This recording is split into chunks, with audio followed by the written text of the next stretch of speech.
This week's episode is brought to you by Disneylanders by Kate Abbott, an awesome book about Disneyland released by Orchard Hill Press. Pick your copy up at Amazon now. Communicore Weekly. Wanna get geeky? Bob around boats and five-legged goats. Communicore Weekly. You might get some freaking. Waited all week. I'm sure you already know this. Greatest online show. Welcome to season 3.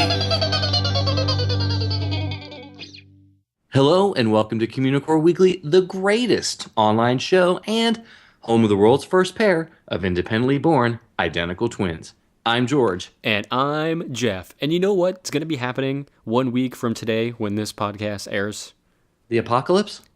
The zombie apocalypse? Okay, do you know the other thing that's going to be happening 1 week from today when this podcast airs? Crap, I gotta pull up my Google Calendar right now. Okay, you're taking too long, George. I'm just going to tell you. I'm going to tell you. Okay, it's go the ahead. Communicore, guys. We're finally going on the Communicore. Are you excited, George? Oh, I'm very excited. I'm super excited. Very excited. I'm mean, excited we'll to hang out see again. everybody. That's true. We got a bunch of people that are coming on the tour with us. Yes, Very excited about a few people in particular. We don't want to play favorites. No, we don't. We're not going to play favorites, but we'll play favorites right now for Yes, we will. one particular Communicore cadet. And I know you're listening right now, and I know you're going to be very excited when you hear this, and I know your dad said you may not go to Disney sometime soon, but here's a big surprise for you, little Leo Borove. Guess what, buddy? You're going on the Communicore. See, I left that silence in there for him to freak out. That's what I was waiting for. I was waiting for the scream in the background. Well, we can add that in post-production. We'll have him good. add that in later. But yes, Leo, you're coming on the Communicore along with everybody else, so we're super excited to see everybody. I'm kind of excited to see George, too. A little bit. I haven't seen you in... It's been over almost a year. Over a year. It's been over a year. It's been over a year. Right. Isn't that That's weird? right. It's weird. Well, I've heard you got facial hair now. I do. I mean, There's it's like a pretty weird good. puberty thing or something, right? Oh, is that what that is? That's what I heard. I mean, your voice changed. Did it? Yeah, it did. It did. I don't know what you're talking about, George. No? Okay, well, for once, I've got a trip report we need to get to. Okay, well, I want to hear all about your trip report, so let's do it. And we'll see you next week, Leo. Step, jump, and skip. We took a trip, and this is our trip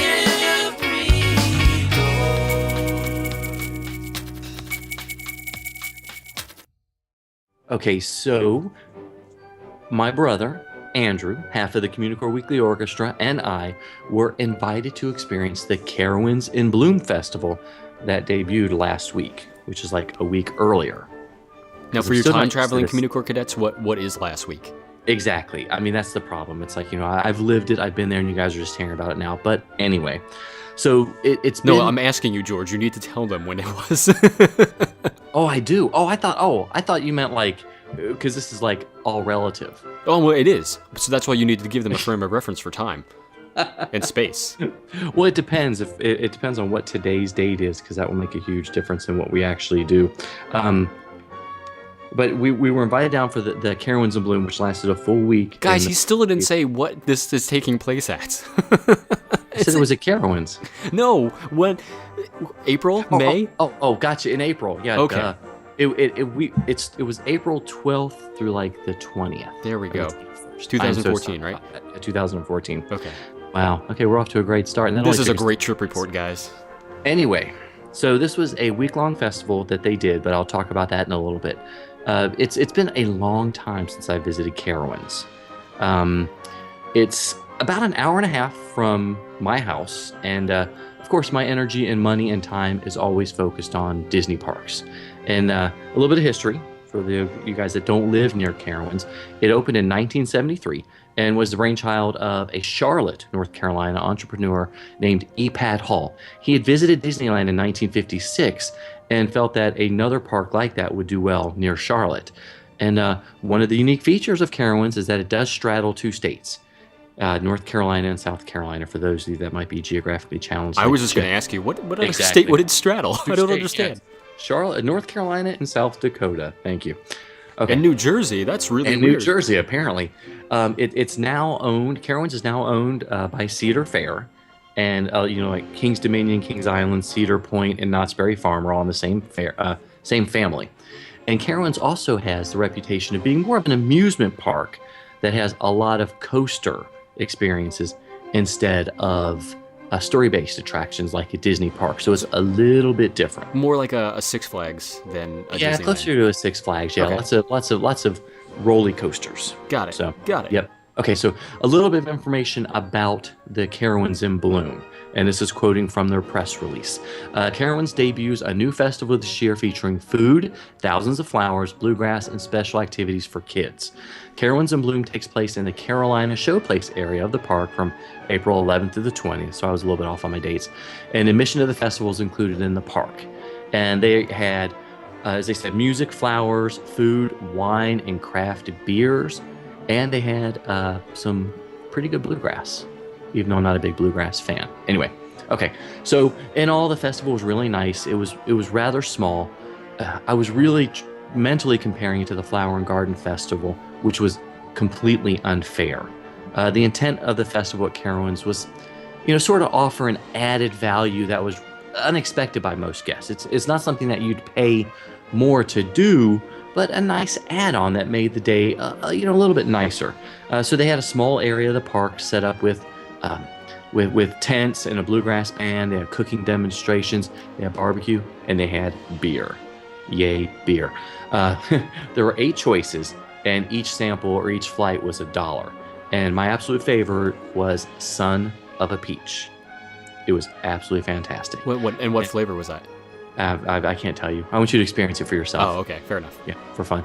I hope that Carowinds does continue the festival and maybe run it for a whole month and grow it, basically. I didn't even mean to make that reference within bloom, flowers growing. Oh, I didn't even get that until you Because it pointed it wasn't out that specifically. good. Yeah, thanks. Because it could be as big an event for them in the future like Carowinds is. Which you will be covering as well, right? Yes, they're haunted Carowinds. That's so right. You're going to go on haunted stuff. Actually scared. So I don't want to go, but don't tell anybody. Okay. He's going, guys. Okay. So as I mentioned at the top of the segment, I went with my brother, half of the mad genius behind the Communicore Weekly musical, which is awesome. You need to buy it now. And, both of us, we spend most of our vacations at Disney parks, and we knew we'd be looking Carowinds through our pretty jaded, and cynical eyes, or our mouse ears. And, it's one thing I've known forever is that Carowinds always struggled with an identity. As much as, it's been through several different owners, including Taft Broadcasting and Paramount and Kings Island Entertainment Company. And it's vacillated between a theme park, amusement park, and now it's a thrill park, basically, with the roller coasters. And you can tell from the growth rings around the park that some of the coasters have been added like wherever space was found. We got to enjoy almost all the coasters except for the Gold Rusher and Thunder Road. Were they down? Were they No. It's just we walked up and Andy said, I don't want to do it. Let's do something else. Oh, okay, fair enough. Said, okay, sure. And it was almost painfully obvious with the differences in the coasters of when they were manufactured. Almost everything before like 2005 was like a minute and a half and you're done. There were very, very small coasters, or short, where you spent more time in the load and unload than you did on the ride. Anyway, okay, so there are a few things I'm going to talk about Carowinds that I think they need to change. First off, they need a lot more signage in the park. It was really, really pretty bad. It wasn't obvious when you were transitioning lands, and there were a few times we wandered around looking for the entrance to the coaster. No, can I butt in and ask? Yes, do you please do. think you only noticed that because we're so used to seeing the signage and the transitions at Disney parks, and that's what made it stand out to you more? Not at all. I can remember going to Carowinds back in the mid '90s, and I visited Carowinds Park before I visited a Disney theme park. Oh, okay. At that point, I with my wife, I guess she wasn't my wife at the time, but we had problems finding things, even with the map. You just sort of walked around. Okay, I can so it would understand be that. nice to have a lot more signage. But the biggest problem and the complaint that we had centered on the food prices. I was tweeting and Facebooking photos all day, and a lot of people mentioned that the prices for the food and drinks at Disney were cheaper. The water was $3.89. A cheeseburger combo with fries and a drink was $14.99. Now the admission was $59 for an adult, which is a lot less than Disney. Not quite half, but close. But it's a much different experience. I felt like the food was really, really gouging. That was pretty expensive. The other big complaint was that the amount of midway type games that were everywhere. It's where you threw a basketball, tried to get in a hoop, threw a football, I guess shot a basketball. Knock down all the bottles. Yeah, knock down the bottles. There were the water games, ring toss games. They were everywhere, with the employees yelling at you. I just wondered if they could have been better off, as park maintenance or helping guests navigate the park even. And one thing that Andrew mentioned was that how the employees really seemed like they didn't want to be there. They didn't have that pixie dust that you get so often at Disney. So, okay, all that negativity aside, it's still a great park. It's still a lot of fun. They do have some great coasters. Nighthawk is a flying coaster that did take a long time to load and unload, but you basically hang underneath the coaster and it flips you around, and it's pretty spectacular. And the Intimidator is a hyper coaster, meaning it has lots of hills and lots of zero G or low gravity when you're going down the hill, lots of airtime. Absolutely fantastic. It is the Southeast's longest, tallest, and fastest coaster, 232 feet tall, and it goes up to 80 miles per hour. I'm going to have to look up some ride-through videos on YouTube now just to check those two out. I have no problems with coasters at all. Love them. This one made me a little bit nervous because you sort of sit in what feels like an office chair without arms. Really? And the restraint comes up between your legs, and it looks like almost like a Y that doesn't go above your stomach. Does it go upside down, or is it just... No. There are no loops. There are no loops. Okay. There are no loops. That makes me feel a little safer about it, Yeah, but still, hypercoasters I know have loops. how... Yeah. That's crazy. And there are no sides. You're basically sitting on an open platform. So in would your you chair. say you were intimidated by it? Huh? You see what... Because the name isn't... Yes. You see what I did there? Yes, it's some Dale Jr. Earnhardt reference too. Fair enough. We did write it a second time, and after the second time we both kind of went, oh, wait a minute, okay, let's wait before we do that again. Head was feeling a little blended. That's all we'll say. We rode the Carolina Cyclone, which was very jerky and very short. It's an Arrow ride. We know Arrow from Disneyland. We know Arrow from Disney. Yep. 2 great loops, and the Hurler, which is an out and back wooden roller coaster with a nice hill, and the Ricochet, which is a crazy little mouse coaster that had my brother and I were in the front seat, and then 2 really big guys were behind us, looked like football players, and they were screaming their heads off because it was terrifying, because you jerk around those little corners and the track is so small. You feel think you're going to fall off. Flip off of it. Yeah. Yeah. It was great. So it was fun, but the best experience was the Intimidator. It's almost worth the trip to Carowinds just to see the Intimidator, but there are enough other coasters that if you like coasters, you're going to enjoy it. You just, may want to watch out what you do with the food, because the food was pretty expensive. So, not too bad. So, like 1 thumb up, maybe. Okay, sure. It was You'll good. just have to take me when I come visit. I want to go see this that'll be park. fun. We get you on the Intimidator, watch you cry. I will not cry. I will enjoy it. I'll be the first in line. I'll cry later when I'm alone in the bathroom, but Do it that way. not in front of people. He's a nerd, he's a geek, cause we all like to hear him speak. So listen up to the words from his speech. It's George's Book of the Week. Okay, this week I'm looking at The Art of the Wind Rises by Hayao Miyazaki, and it was 224 pages, just released in April 2014. Okay, so if you don't already know by now, Hayao Miyazaki and Studio Ghibli have created some of our very favorite animated films, if not our favorite films, period. And Agreed. I feel perfectly comfortable speaking for Jeff in this case. Oh, without a doubt. Yes, because the Studio Ghibli films are awesome. I did review the theatrical release of The Wind Rises a few episodes ago, and I really couldn't stop raving about it, and I still can't. I'm telling everybody about it. The film was beautiful, solid, emotionally satisfying, and really wonderful. And I do hope that everyone picks it up on Blu-ray when it's released, even though it may not be a Disney release. I think it's G Kids is releasing, but we'll get to that later. I mean, like When we get the Blu-ray. Couple months when we get the Blu-ray. Exactly. Okay. So when the Art of Book arrived, I was really excited to jump into it. As much as I enjoy all of the Studio Ghibli films, but because of my inherent lack of understanding of Japanese culture, I know there are so many things that I miss. I still scratch my head whenever I watch Spirited Away. I love it. It's beautiful, but I have no idea what's going on in that movie. But that's okay. This beautiful art of book itself really helped me understand a lot of historical and cultural references that I was missing.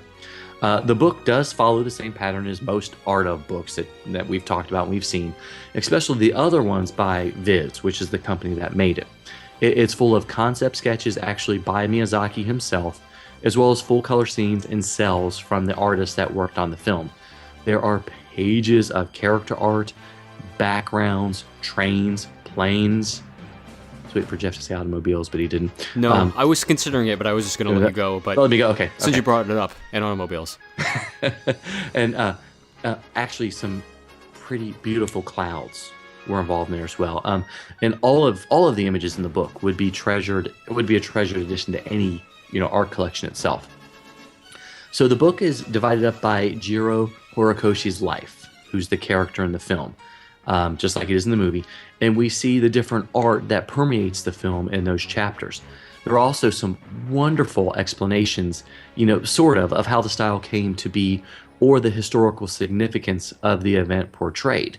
Not only do they talk about the aircraft that were designed, but whenever the characters are on a train or in town in a bus or an electric train or a penny junket, they talk about how they designed it and researched it and how historically accurate it actually is. It's funny because I remember when you were reviewing the film itself, when you saw it, you said pretty much the same exact thing, like the little details about the things in the film. Yeah, that was absolutely spectacular, and it really comes through in the book itself. They do have interviews that are sporadically placed throughout the book, and they talk with different members of the crew, like the supervising animator, the art director, the color designer, and even the director of digital images. And several pages are dedicated to the production process, which is kind of different from what we've seen with most Disney films, because the whole film is drawn by hand, and the computer is used for effects that really aren't done well by hand, like rain and snow. They mentioned that rain used to be, basically scratches on the celluloid or the acetate, so it was very hard to do. Now they do it digitally. A full English script is included, so Jeff and I will be acting out some of it in the next segment that follows. We've got a brand new segment for you guys. What? Oh, you didn't get the script notes I sent you? No. Oh. Okay, well, maybe we'll have to work on that later. We'll push that back a little bit. Keep going. Okay, well, besides that, it really is a gorgeous book, and it adds so much to the film itself and the Studio Ghibli process that it almost feels like a necessary purchase. Well, it is a necessary purchase if you're a Miyazaki fan. There's so much art included, with each page offering several pieces, so I'd estimate there are almost over 300 individual works in the book itself. Definitely pick up a copy if you're a fan of the film, but also make sure you buy it when it comes out on Blu-ray. You got to pinky promise me, you guys, you're going to buy this film when it comes out, because it's that good. This week's book was The Art of the Wind Rises by Hayao Miyazaki. Sometimes you might see it, sometimes you don't. Hey, look, what's that? It's a five-legged goat.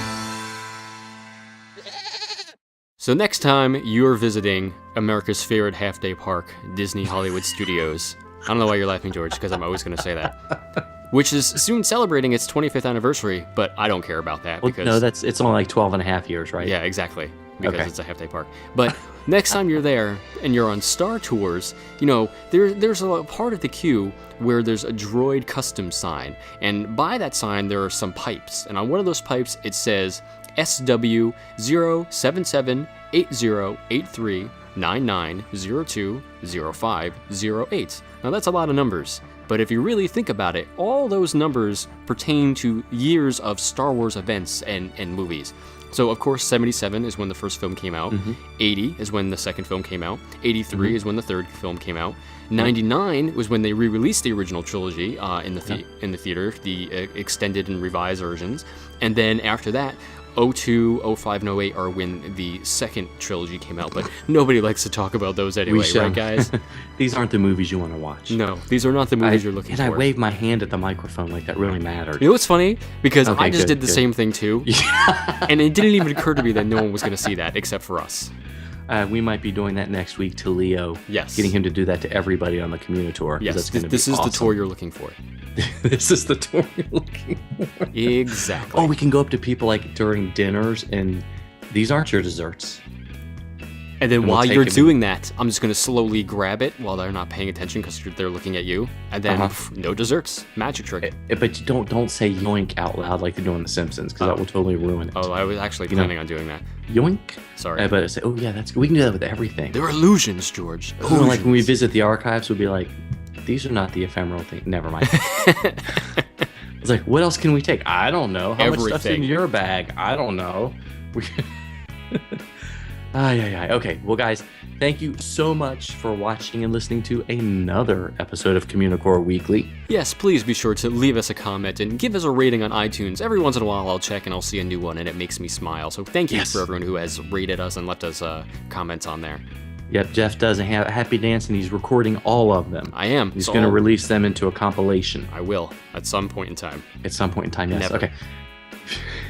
Well, you could always email us your own happy dance video at communicoreweekly@gmail.com. You realize by saying that you open the door to people actually doing it?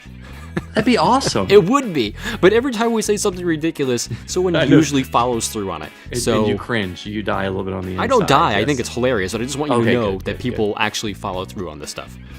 Well, Speaking hey. of which, you can also like us on Facebook at facebook.com/Communicore Weekly. Leave a happy dance video there. Why not? And you can follow us on Twitter and Instagram. I'm at Imagine Nerding. He's at Jeff Heimbuck and Heimbuck, excuse me. Ooh. And yeah, I know it's after 2 years I'd finally get your name right. 2 years. Has it been 3? We've We're known season each other 3. for like 4. Well, longer than that, really. But Yeah, that's true. professionally. Professionally, Don't yes. forget to, like Jeff said, like us and follow us on Facebook, and Twitter, and Instagram because we'll be posting a ton of photos during the Communitour. Yes, At least we till our will be. batteries wear out Yes, we will. or we Also- exceed our data plan. No, not me. I'll have unlimited. Don't worry. I'm in the good, clear, good, guys. good. I'm so Okay, good. grandfathered in. I am never getting rid of that. Good. Of course, you can always call us, leave us a message on the Communicore Weekly Goat line at 424-785-4628. Yep. And don't forget, you can still pick up your copy of Communicore Weekly, the musical. It's the most awesomest thing you will ever hear, period. And you can find the music. Oh, you're going to say something, Jeff? No, I was going to say, I agree with you. Okay, good. Sometimes I forget we did it, and it'll come on my iPod, one of the songs, and I'll be like, hey, this song is catchy. No, we wrote this. And it is awesome. So visit Amazon, CD Baby, pretty much anywhere you can find audio. And you can pick up a iTunes, copy of everywhere. Communicore Weekly. How did I forget iTunes? I don't know. How did you forget iTunes? I don't know. Spotify, Pandora. It's on all those places. That's true. guys. It's on all of them. So, well, anyway, for Jeff Heimbuck, I'm George Taylor. And for George Taylor, I'm Jeff Heimbuck. Thanks so much for listening, guys and gals. We'll see you next time on Communicore Weekly, the greatest online show.